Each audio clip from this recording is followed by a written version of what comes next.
अभी जो है तारापुर रामस्वारथ कॉलेज में बीएड कॉलेज में जो है बिहार के उप मुख्यमंत्री सम्राट चौधरी जी का आगमन हुआ। कई शिलान्यास का उद्घाटन किया और जदयू के नेता है, क्या कहना चाहिएगा सर? आज तो तारापुर में बहुत काम का शिलान्यास हुआ, उद्घाटन हुआ सम्राट चौधरी बिहार के माननीय मुख्यमंत्री जी के द्वारा। जब से तारापुर में सम्राट चौधरी उप मुख्यमंत्री बने हैं, राजीव सिंह विधायक बने हैं, तारापुर का दिन प्रतिदिन विकास होता जा रहा है और अब इसको कोई नहीं रोक सकता है। तारापुर का विकास पूरा होगा, इसमें कोई संदेश नहीं है। तारापुर में किसी चीज का कमी नहीं रहेगा। रोजगार का लोग पलायन कर रहे हैं सर। रोजगार के लिए तो हमारे सम्राट चौधरी उप मुख्यमंत्री बताए कि असरगंज में और संग्रामपुर प्रखंड में कितना जमीन अधिग्रहण किया गया जिसमें उद्योग लगेगा और उसी में सभी लोगों को रोजगार मिलेगा। इसलिए चिंता मत कीजिए, बिहार से पलायन नहीं होगा। लोग बिहार में नौकरी करने के लिए आ रहे हैं। माननीय मुख्यमंत्री का कृपा है कि यूपी का बहुत नौजवान। बिजली पर क्या बोले? अभी बिजली में बोले कि बिजली और मेगावाट बढ़ रहा है और 125 यूनिट बिजली फ्री में किया गया है। अभी सम्राट चौधरी का बकाया बिल है उसको के बारे में क्या बोले? बोले कि आप आवेदन दीजिए, आपका बिजली नहीं कटेगा, धीरे धीरे आपका सेटलमेंट होगा। बिजली लेकिन कोई नहीं काट सकता, आपका बिजली चालू रहेगा। कितना पैसा है आपका? शुभ नाम? मैं जदयू प्रखंड अध्यक्ष कमल नयन सिंह संग्रामपुर। तो देखिए सम्राट चौधरी आया, कल बंधन किए हैं और कई शिलान्यास किए। यहाँ रामस्वारथ कॉलेज में लगातार अपना भाषण दिए और कई योजनाओं को बताए कि किस प्रकार से बिहार में प्रधानमंत्री और नीतीश कुमार की जोड़ी जो है लगातार विकास को कर रही है, वो बताया। और किस प्रकार से महिलाओं को रोजगार देने के लिए तमाम तरह की योजनाएं चलाई जा रही है एनडीए की सरकार के द्वारा लगातार। इसलिए दौरा लगातार सम्राट चौधरी जी का हुआ और तेलडिया स्थान में जो है इस तरह का जो वहाँ पुल बनेगा, खूबसूरत पुल बनेगा अगले साल में। क्या अब क्या कहिएगा जदयू नेता? क्या बताइए? आज सम्राट चौधरी जी ने क्या क्या कहा?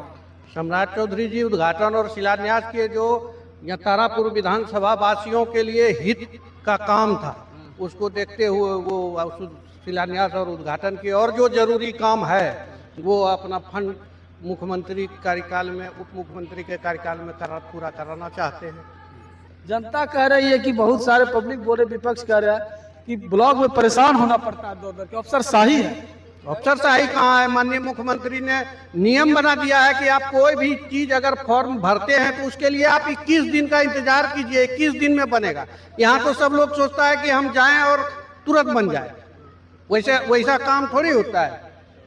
21 दिन के अंदर आपका काम हो जाएगा और सारा चीज तो मैसेज अब मोबाइल पर आता है कि आपका काम हो गया है, आप अपना कागज ले जाइए। ऑनलाइन आप कहीं से भी निकाल सकते हैं। जनता बुड़बक है तो क्या कर सकते हैं बताइए? आपका शुभ नाम? मेरा नाम मुकेश कुमार सिंह हुआ। चलिए इसी बात से अपने बातों को विराम देते हुए जय हिंद जय भारत। 2025 तक 11 साल पहले मैं नगर विकास मंत्री था, जितनी राशि दिया वो आज तक खर्चा नहीं कर पाया। आज भी लगभग 200 करोड़ रुपया का सभी योजना में आज शिलान्यास कर रहा हूँ साथियों।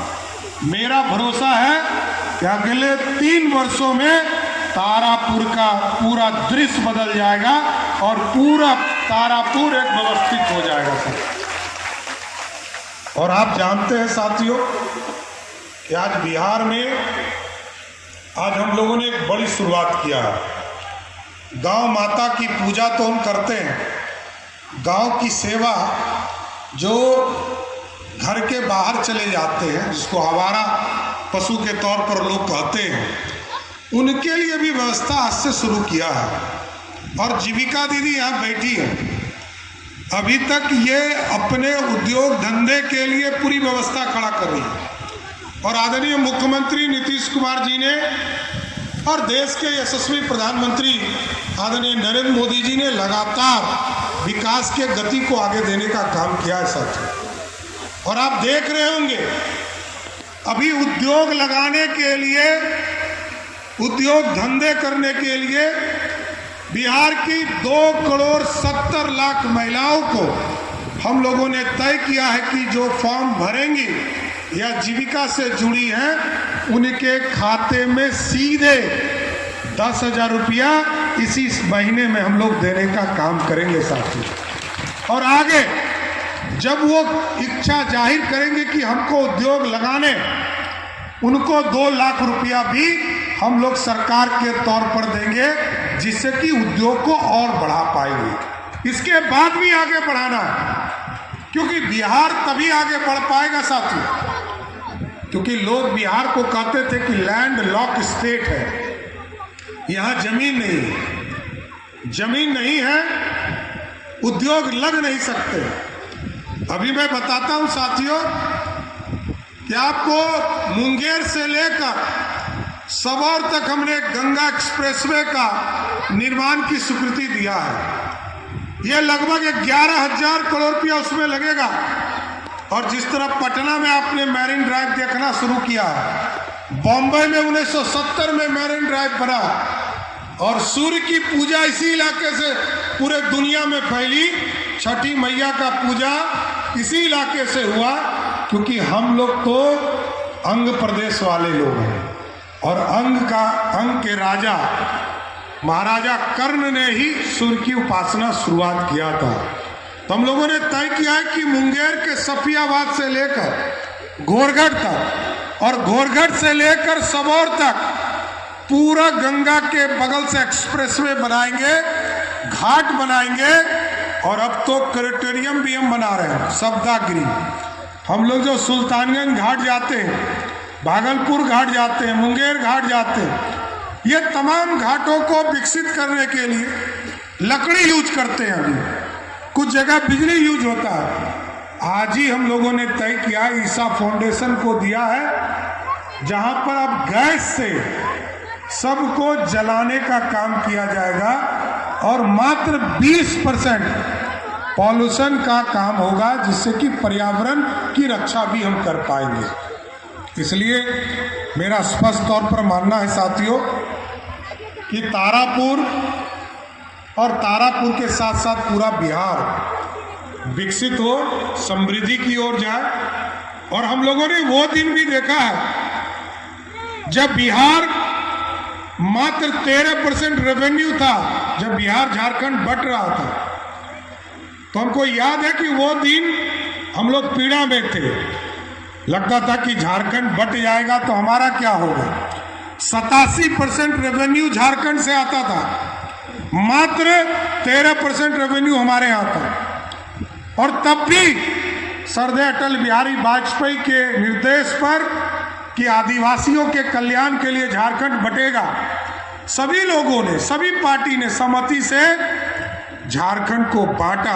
हम लोगों ने वोट किया, पीड़ा था, लेकिन जब आप लोगों का तो प्यार मिलता रहा है, और मैं तो इसी धरती का जन्मा हुआ बेटा हूं साथियों, मैं तो कहता ही हूं कि तारापुर के लिए मैं एक अंगरक्षक के तौर पर खड़ा हूं, कभी कोई दिक्कत नहीं हो सकती है तारापुर। लेकिन जब मैं बजट पेश कर रहा था, आदरणीय प्रधानमंत्री जी के निर्देश पर हमें उप मुख्यमंत्री बनाया गया, बिहार के लोकप्रिय मुख्यमंत्री नीतीश कुमार जी के निर्देश पर मैं वित्त मंत्री बना। और जब वित्त मंत्री बना साथियों, तो जिस बिहार में 6,000 करोड़ का बजट होता था, मेरे से 1 घंटा पहले राजीव जी और लालमोहन जी सब लोग सदन में थे। झारखंड का बजट, जहां 87% रेवेन्यू था, उस झारखंड का बजट 1,40,000 करोड़ का था। और इस तारापुर का बेटा जब बजट पेश कर रहा था तो 3,17,000 करोड़ का बजट पेश कर रहा था। इसलिए साथियों, बिहार बदलने का मौका मिला है, और लगातार नीतीश कुमार जी के नेतृत्व में हम लोग इसका प्रयास कर रहे हैं, और ये बदला हुआ बिहार है। आप सोचिए, पटना से जाने में 7 से 8 घंटा तारापुर से लोगों को लगता था, आज 4 घंटे में आप तारापुर से पटना पहुंच रहे। मैं गया जी से पटना चलता हूं तो 1.5 घंटे में गया जी से पटना पहुंच जाते। खगड़िया से 3 घंटा में पटना लोग पहुंच रहे। मुजफ्फरपुर से 1.25 घंटे में पटना पहुंच रहे। पटना से छपरा 1.25 घंटे में पहुंच रहे। ये बदला हुआ बिहार है, और इस बदले हुए बिहार को आज मोदी जी और नीतीश जी का साथ मिल रहा है। और अभी मोदी जी ने कहा है कि अभी हम 6 एयरपोर्ट बना रहे हैं साथियों। अब बीटक एयरपोर्ट का शिलान्यास हो गया, हम राजगीर में एयरपोर्ट बना रहे हैं और सुल्तानगंज में भी बाबा अजगैबी नाथ के नाम पर एयरपोर्ट बनाने का काम करेंगे साथियों। हम मुंगेर के भी एयरपोर्ट को यथावत रखेंगे, भागलपुर के भी एयरपोर्ट को जहां छोटे प्लेन उड़ पाएंगे। और अभी आदरणीय प्रधानमंत्री जी 15 तारीख को आ रहे हैं और 15 तारीख को आपके बगल में पीरपैती में आ रहे हैं, ये आ रहे हैं पूर्णिया।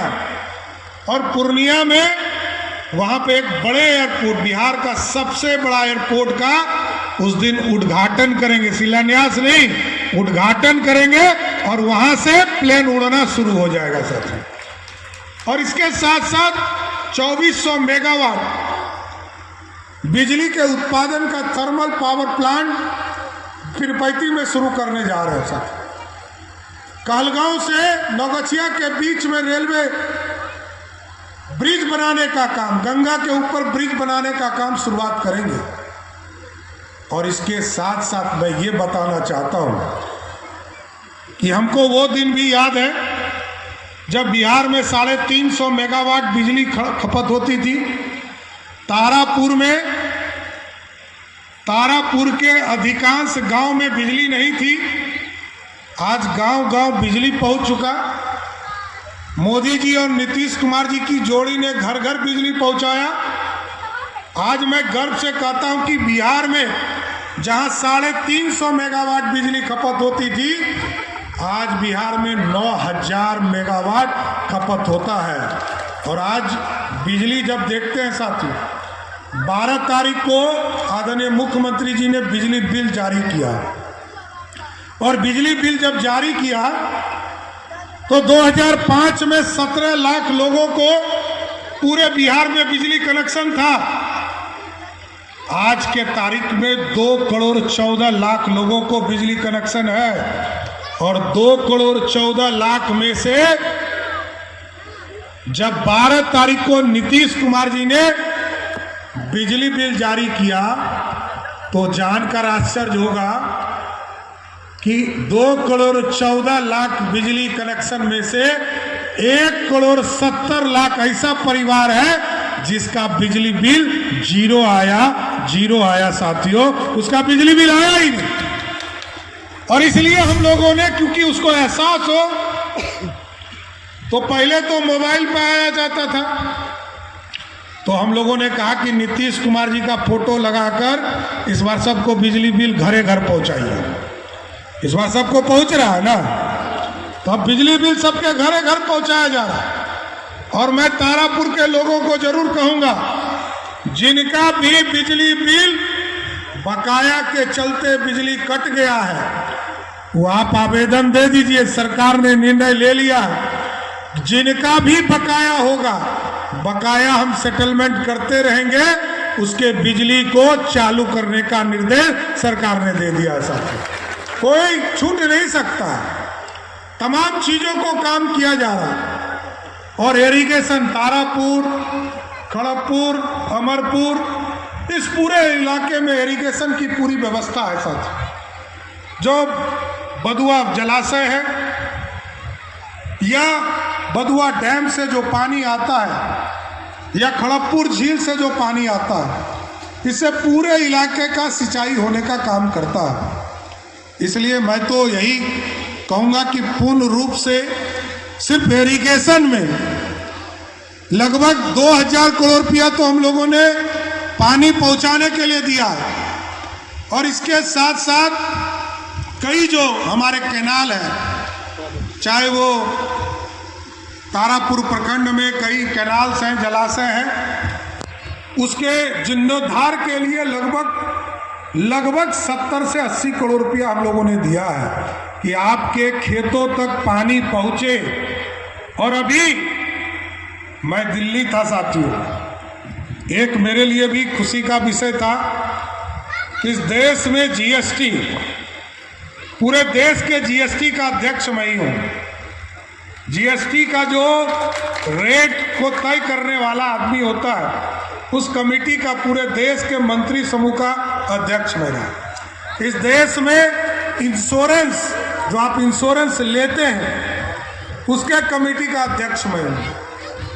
और जब हमें काम करने का मौका दिया आदरणीय प्रधानमंत्री जी ने, तो मैं आज बताते हुए खुशी हो रही है कि इस देश में अब कोई भी व्यक्ति इंश्योरेंस ले रहा है तो अब उसको अपने और अपने परिवार के लिए 1 रुपया भी टैक्स नहीं देना है। सब हम लोगों ने माफ कर दिया साहब, क्योंकि मेडिकल इंश्योरेंस जिस तरह आपके जीवन में उपयोगी है, क्योंकि आदरणीय प्रधानमंत्री जी ने आयुष्मान भारत भी लाया, लेकिन इसके बावजूद कई लोग आयुष्मान भारत के बाद भी मेडिकल इंश्योरेंस लेते हैं। उन तमाम को हम लोगों ने एग्जम्प्ट कर दिया, 0% टैक्स। और मैंने जब इसका अध्ययन शुरू कराया तो मुझे एहसास हुआ कि रोटी के लिए भी 5% टैक्स देना पड़ता था, ब्रेड के लिए 12% टैक्स देना पड़ता था, और पराठा के लिए लोगों को 18% टैक्स देना पड़ता था। मैंने कहा इन तीनों को खत्म करो, अब खाने का जो पराठा हो, रोटी हो, ब्रेड हो, सब पे 0% टैक्स रहेगा, अब कोई टैक्स नहीं लगेगा। हम ट्रैक्टर यूज करते हैं, किसानी के खेत में कई चीजें, फर्टिलाइजर यूज करते हैं, उसको भी 18% से हमने 5% किया, और जो 12% था उसको 5% किया। खाने के कई आइटम ऐसे रहे जिसको 12% से घटाकर 5% टैक्स किया। आप समझिए कि दवाई आप खरीदते थे, कई जेनेटिक दवाई ऐसी थी जिसको 12% टैक्स देना पड़ता था।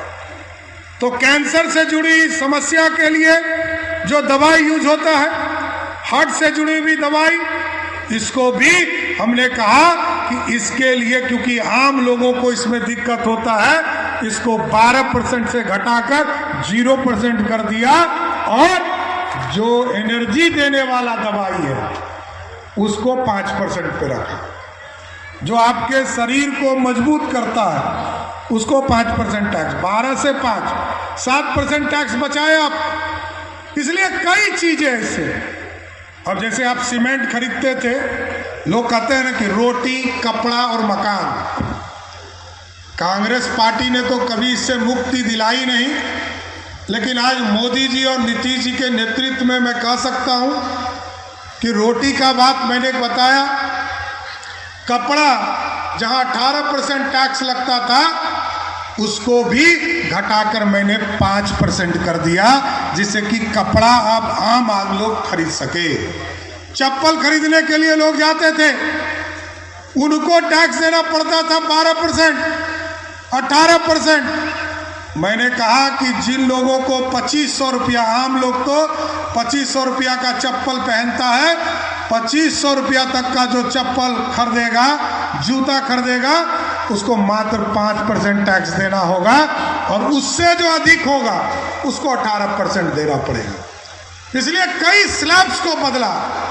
और आज मैं बता सकता हूं साथियों, बिहार जैसे राज्य को लगभग 3 से 4 हजार करोड़ का नुकसान है।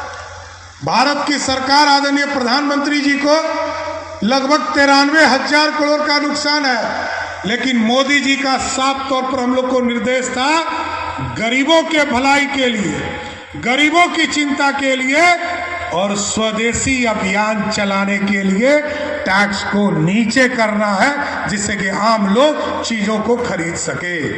कुछ लोग कहते थे कि मोदी जी तो डर जाते हैं, अमेरिका वाले से लोग यही ना कहा कि डर गए।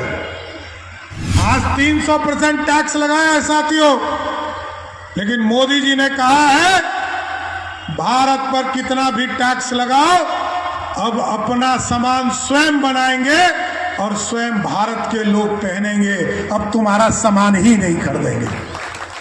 अब जितना टैक्स लगाना है लगाओ। ये भारत अब आगे बढ़ चुका है, और इसलिए मैंने डिफेंस पे भी, जहां 28% टैक्स था, 18% टैक्स था, डिफेंस को क्योंकि वो देश के लिए लड़ने का काम करता है, उसको भी टैक्स में 28 से सीधे मैंने 5% पर ले जाने का काम किया कि यदि पाकिस्तान और करीबी देश जो हमारा बगल वाला गोतिया है यदि झगड़ा करे तो उसके तरफ तोप का गोला आसानी से घुमाने का काम भारत की सेना कर सके साथियों। इसलिए साथियों